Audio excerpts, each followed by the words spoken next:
रामपूर गावामध्ये राहणारी रेखा सुशील, ससंस्कृत आणि अभ्यासामध्ये हुशार होती. रेखा गरीब शेतकऱ्याची मुलगी होती. घराची हालत खूप नाजूक होती.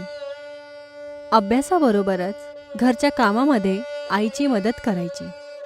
अभ्यास करता करता जेव्हा आईला काम करताना बघितलं, रेखा मदत करायला येते तर आई तिला थांबवते. अरे राहू दे बाळा, तू आधी तुझ्या अभ्यासाकडे लक्ष दे. आई झालाय माझा अभ्यास. ठीक आहे, तू एक काम कर, तू आता अभ्यास कर आणि लवकर झोपून जा. उद्या तुला उठून कॉलेजला पण जायचं आहे ना? हा आई.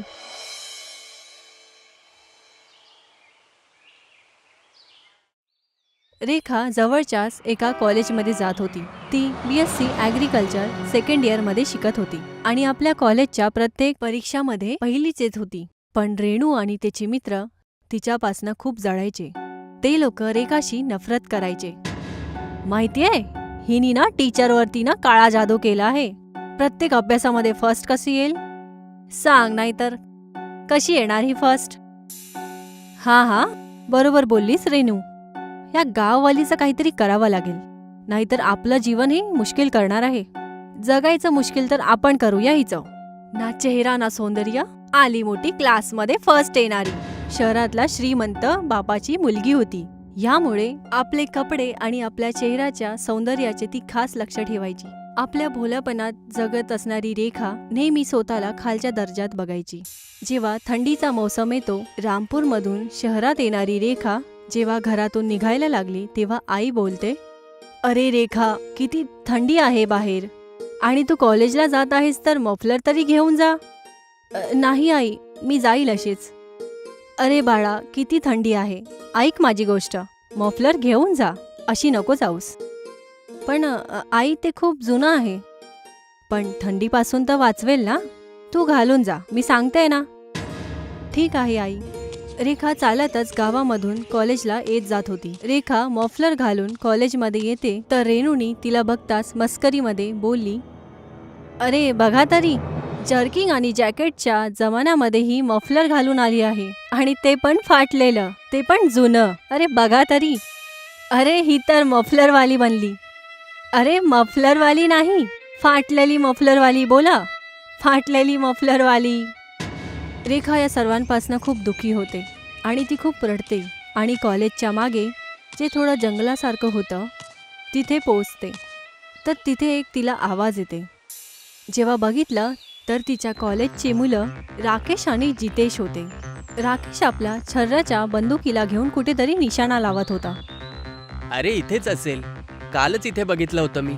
अरे हो, तिकडे बघ. तू शांत राहा, ध्यान लावू दे ना. राकेश आणि जितेश एक झाडावर बसलेल्या घारवरती आपला निशाणा लावत होते. त्यासाठी कॉलेजच्या जवळच्या जंगलामध्ये छरीची बंदूक घेऊन आले होते.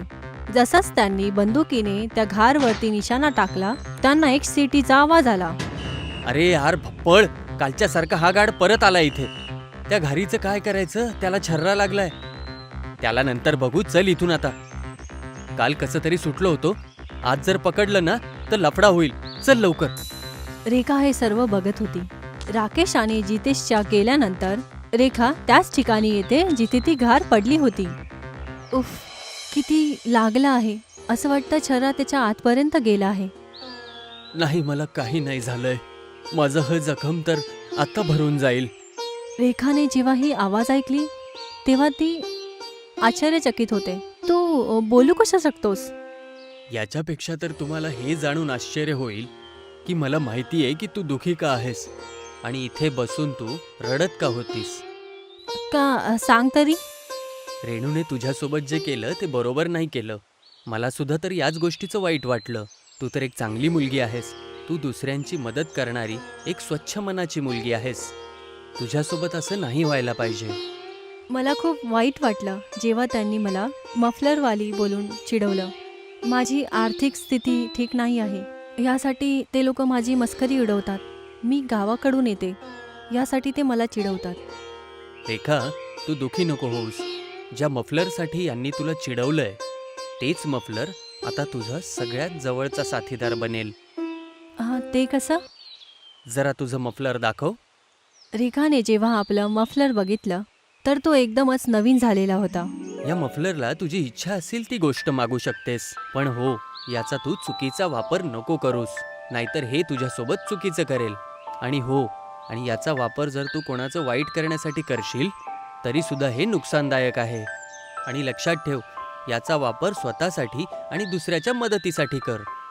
तेव्हापर्यंतच हे वरदान आहे, नाहीतर हे श्राप बनून जाईल. हे बोलताच तो घार तिथून उडून जातो. रेखाला विश्वास बसतच नाही की हे असं कसं होत आहे. काय मी स्वप्न बघते आहे? एक घार बोलू कशी शकते आणि एक जुना मफलर नवीन कसा होऊ शकते? जे घारनी सांगितलं ते खरं होऊ शकतं. बघते. मफलर, मला तू त्या झाडावर, ज्या झाडावरती अमृत आहे ते आणून दे. तेव्हाच रेखाच्या हातावरती एक अमृत प्रकट होतो. हे तर खूप चांगलं आहे. मफलर, आता मला माझ्या घरापर्यंत उडवून घेऊन चल. रेखाचं एवढं बोलताच रेखा हवेमध्ये उडायला लागते. किती मजा येते. हे तर खरंच जादुई मफलर आहे. रेखा जेव्हा घरी येते तेव्हा ती आपल्या मफलरला बोलते, मफलर, मला लवकरात लवकर चांगले कपडे घे. एवढं बोलताच रेखासमोर नवीन नवीन कपडे येतात. रेखा खूप खुश होते. वाह, हे तर कमालच झाली. मफलर, मला अजून सुंदर बनव.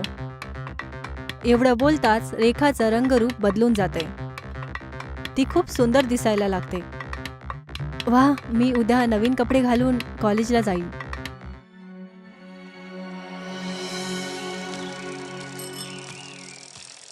दुसऱ्या दिवशी जेव्हा रेखा आपल्या कॉलेजला जाते तिला बघून सगळेजण आश्चर्य होतात. रेखाने नवीन कपडे घातले होते आणि आता ती खूप सुंदर दिसत होती. रेणूने जेव्हा तिला बघितलं तेव्हा ती ओळखलीच नाही. अरे, ही कोण आहे? नवीन ॲडमिशन आहे काय? अरे, ती तीच आहे, आपली दुश्मन रेखा. हे कसं होऊ शकतं? हे कसं होऊ शकतं? हे नाही होऊ शकत. रात्रीच्या रात्री हे बदलाव झाला कसा? आपल्याला ह्याची माहिती काढावीच लागेल. तू जा रीमा, जाऊन कर माहिती काढ. एक गावातली मुलगी शहरातली गोरी कशी झाली? जा माहिती कर. कॉलेज सुटल्यानंतर जेव्हा रेखा कॉलेजच्या बाहेर निघाली तर रीमा तिचा पाठलाग करते. जेव्हा रेखा शहराच्या बाहेर येते तर रीमा तिला भिंतीच्या आड होऊन बघते. या रेखाच्या बच्चीचा रंगरूप बदलून कसा गेला? असं कसं होऊ शकतं? मी आता शहराच्या बाहेर आली आहे. मला आता आपल्या मफलरचा उपयोग केला पाहिजे. रेखाने मफलर आपल्या हातात घेतला आणि काहीतरी बोलली आणि तशीच ती हवेत उडायला लागली. अरे देवा, हे मी काय बघते आहे? रेखा हवेमध्ये कशी उडू शकते? मफलरवाली गोष्ट ऐकून रेणूला विश्वासच नव्हता बसत. म्हणजे हे सगळं त्या मफलरमुळे होत आहे? आपण ज्या मफलरची मस्करी उडवली तो एक जादुई मफलर निघाला. मला तो मफलर पाहिजे. रीमा, मला तो मफलर पाहिजे. आपल्याला काही करून तो घ्यावाच लागेल.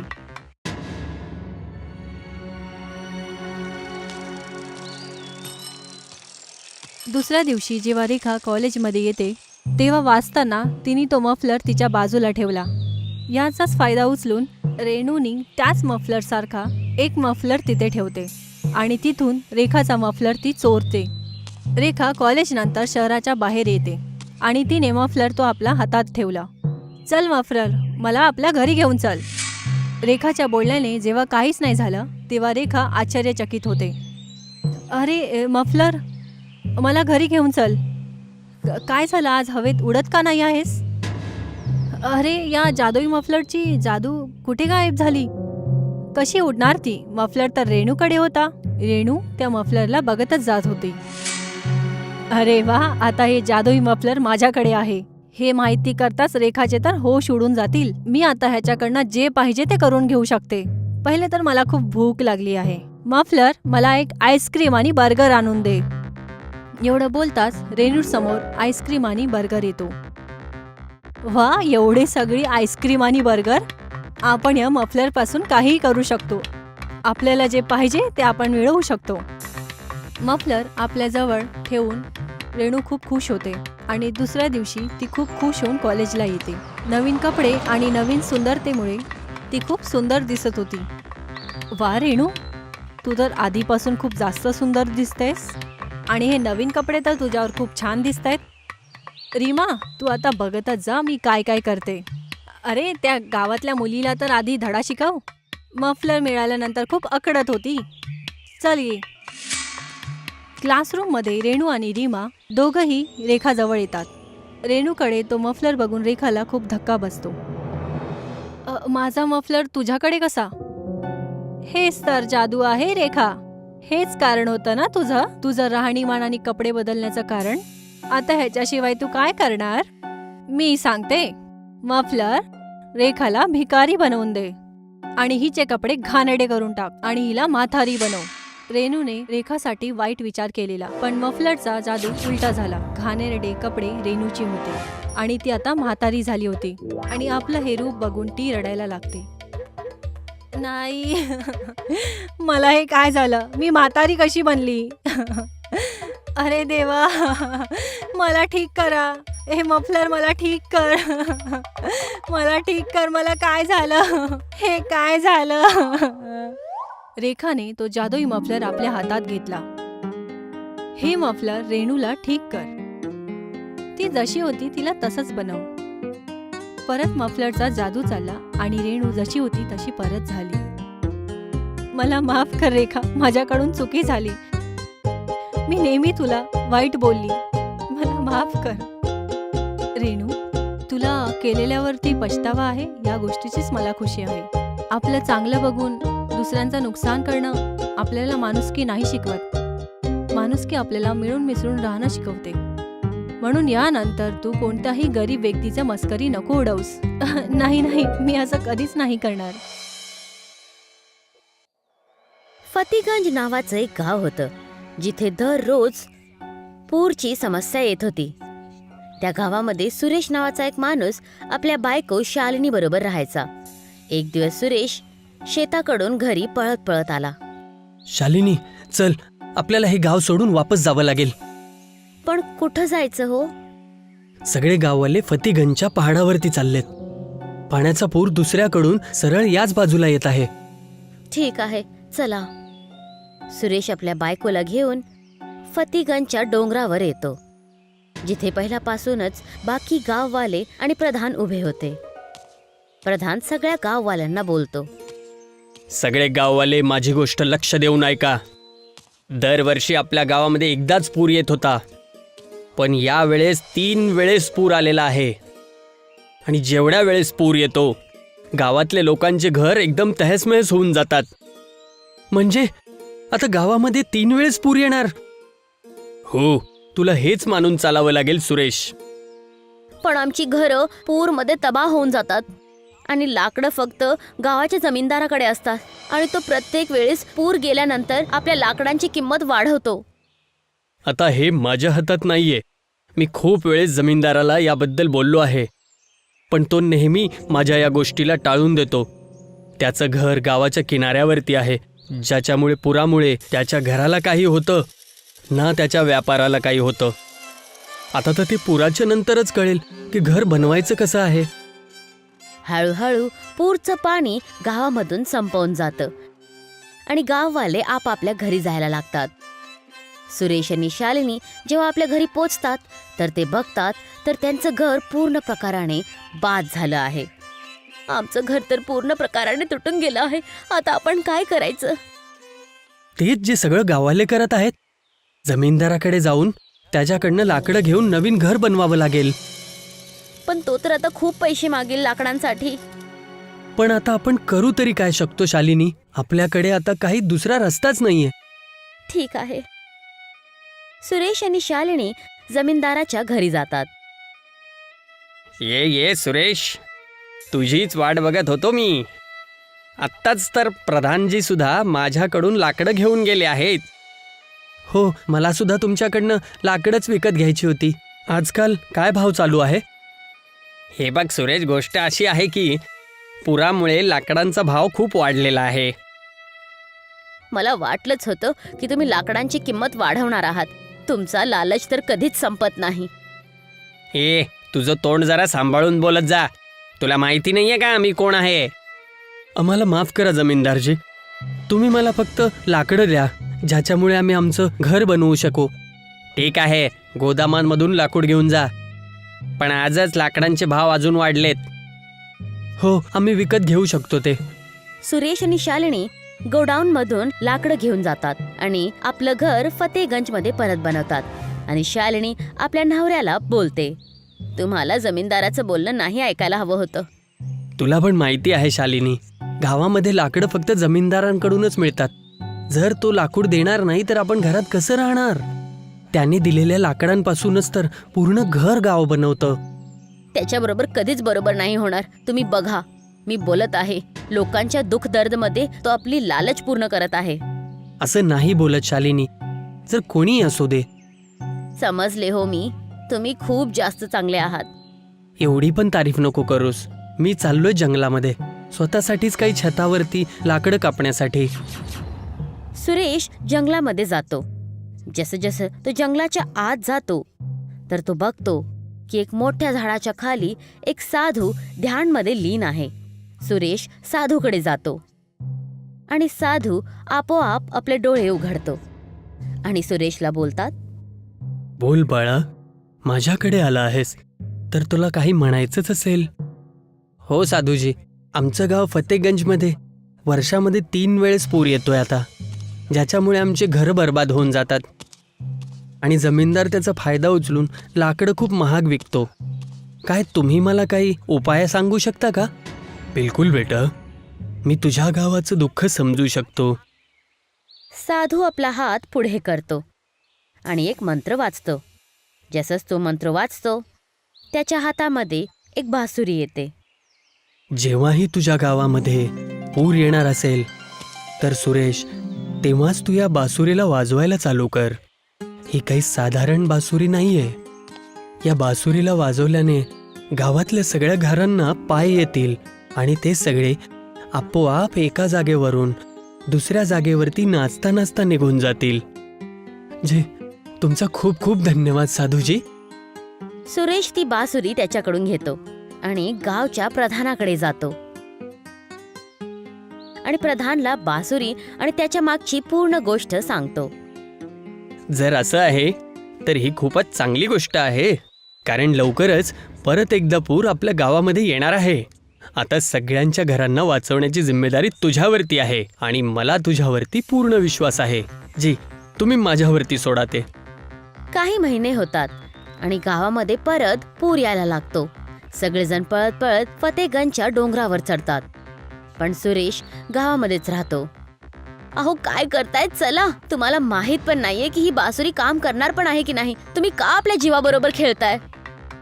मला विश्वास आहे शालिनी, ही बासुरी जरूर काम करणार.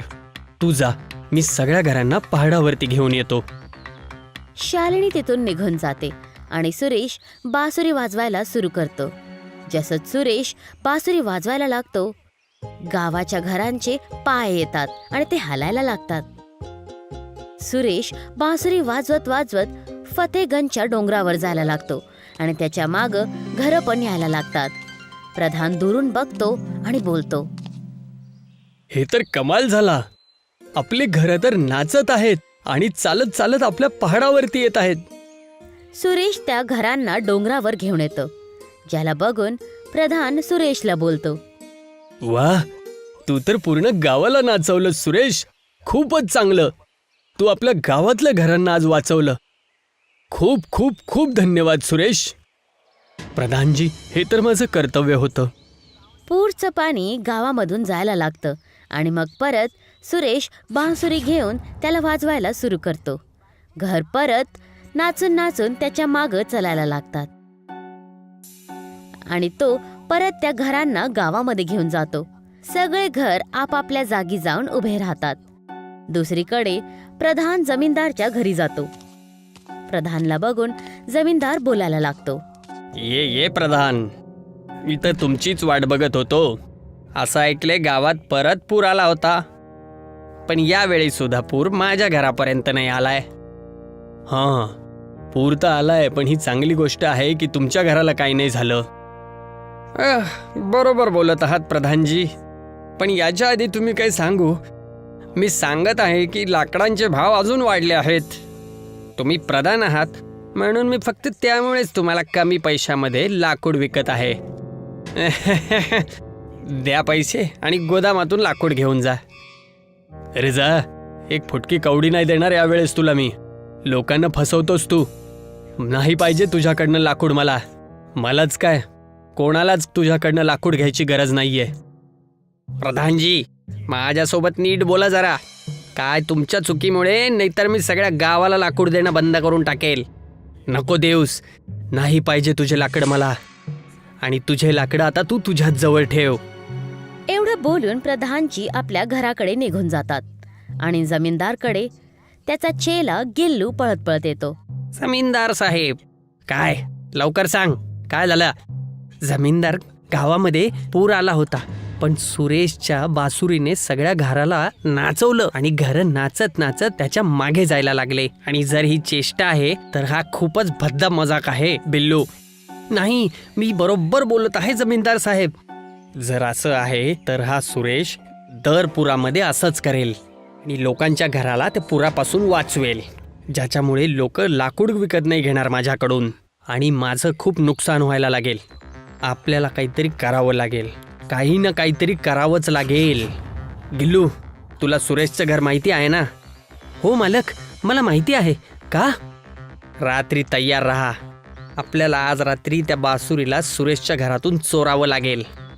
रात्र होते आणि जमीनदार गिल्लूला घेऊन सुरेशच्या घरामध्ये घुसतात, त्याची बासुरी चोरी करण्याच्या उद्देशाने. पक्का हे सुरेशचंच घर आहे ना? हो मालक, हे सुरेशचंच घर आहे. तुम्ही बघा, इथेच कुठेतरी ती बासुरी ठेवली असेल. ते लोक स्वयंपाकघरात जातात, जिथे जमीनदारला ती बासुरी सापडते. ही बघ, हीच ती बासुरी. हीच ती बासुरी आहे ना? बासुरीला कोण कधी स्वयंपाकघरात कशाला ठेवेल? का का कुठे गायब झालास तू? गिल्लू तिथून गायब होतो. जमीनदार त्या बासुरीला उचलतो आणि घराच्या बाहेर येतो, पण घराच्या बाहेरच गिल्लू उभा राहतो. काय झालं मालक? बासुरी भेटली की नाही? कुठे गायब झाला होतास तू? बासुरी भेटली आहे मला. आता चल इथून, याच्या आधी की तो सुरेश उठून जाईल. मालक, तुम्ही तर खूपच लालची आहात हो. तोंड सांभाळून बोल जरा. काय त्यानं काही चुकीचं बोलला का? प्रधान जमीनदाराच्या मागच उभा होता आणि त्याचबरोबर सुरेश आणि बाकी गाववाले पण होते. प्रधानजी, तुम्ही यावेळी इथे? जी, मीच त्यांना इथं बोलवलं होतं. ते मालक असं आहे की लालची तर मी पण आहे, पण माझ्यामध्ये मन आहे. मी गाववाल्यांचं वाईट करून माझ्या स्वतःचं चांगलं होईल असा विचार नाही करणार. आत्ता यावेळी गावातून निघून जा जमीनदार, नाहीतर आम्ही सगळे गाववाले मिळून एकदम प्रेमाने तुला इथून धक्के मारून निघून काढून टाकू. ठीक आहे, मी जातो. जमीनदार बासुरी सुरेशला देतो आणि गाव सोडून कायमसाठी निघून जातो. आणि गावामध्ये जेव्हा पण पूर येतं, सुरेश बासुरी वाजवून गावच्या घरांना पूरपासून वाचवतो.